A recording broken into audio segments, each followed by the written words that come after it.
Faye and welcome back to my YouTube channel. So yes, it's been a long time since I posted a video, very long time. But before we start the video, I want to make a few announcements first. So the first one is that I've got 1,000 subscribers! Yay! So thank you so much for your support, everyone. I really do appreciate it. So let's get started! Yay! So in this video, I'm going to show you how I make my DIY portable watercolor palette. You can make your own tiny little watercolor box using any small empty tin or plastic containers. I'm using a empty plastic container for my beauty kit and individual pans to organize my watercolor paints. I'll be also teaching you a tutorial on how to use watercolor tubes. There are several ways on how to organize your watercolor paints. So if you don't want to spend time creating a DIY palette, you can just buy painting palettes from the store such as mine or this one, or even purchase pans if you feel like it. So I bought this palette from abroad, but you can also check the price if you're curious, maybe on Art Bar or National Bookstore, or maybe on Lazada or Shopee. So for the individual pans, I bought this from Shopee.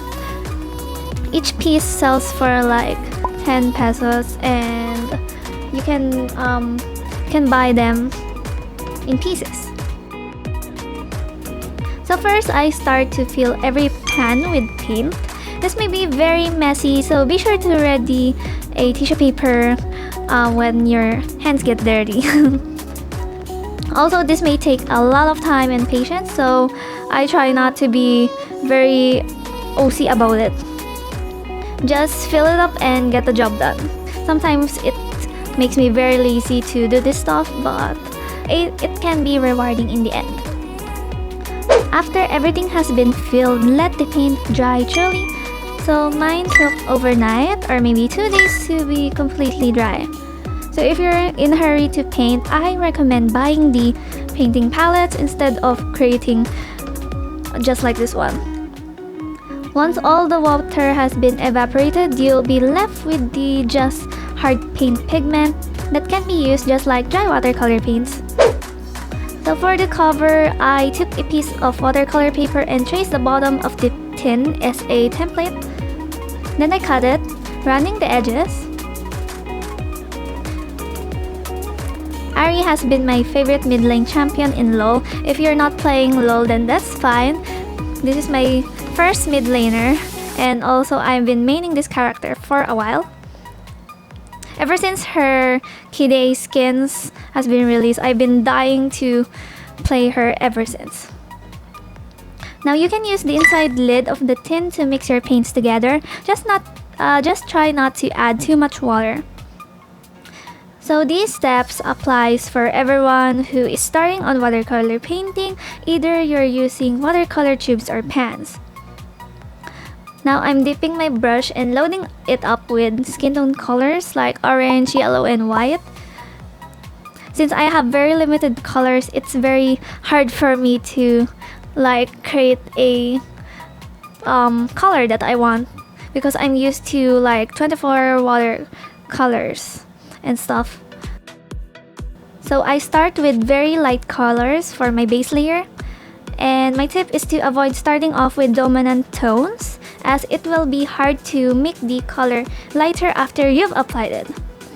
I'm now letting my base layer dry and keep adding more colors until I feel like there's an ample amount for my painting. The crystal tail was very difficult for me to paint because I don't really have an experience on painting crystals. I don't know the steps, so I'm just experimenting.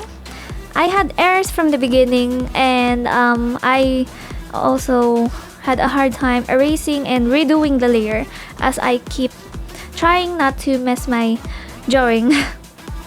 The paper is also small for me, so I'm also having a hard time doing the details with a tiny brush because I'm used to working with large spaces.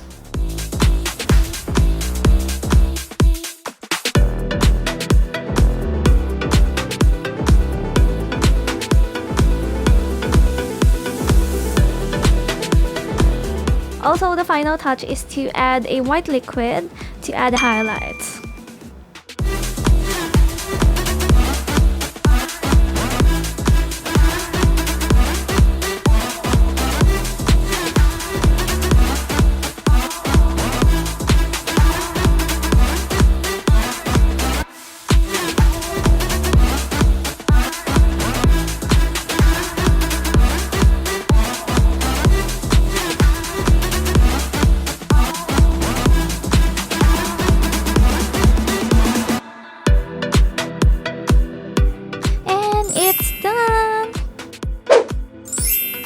So I'm really sorry for taking a really long time to produce another video.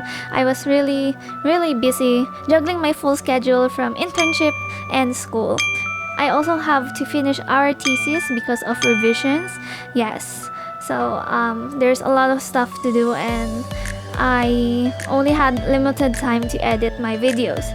Though I really appreciate the subscribers, and for those who commented on my first 2 videos, I really appreciate your support very much, and I'm pretty excited to create another more video to share my tips and tricks to you guys. And if you find this video helpful, don't forget to leave a thumbs up and subscribe to my channel. Don't forget to leave a comment on who's your favorite KDA character. So anyways, thank you for watching my video and see you on the next episode. Bye bye!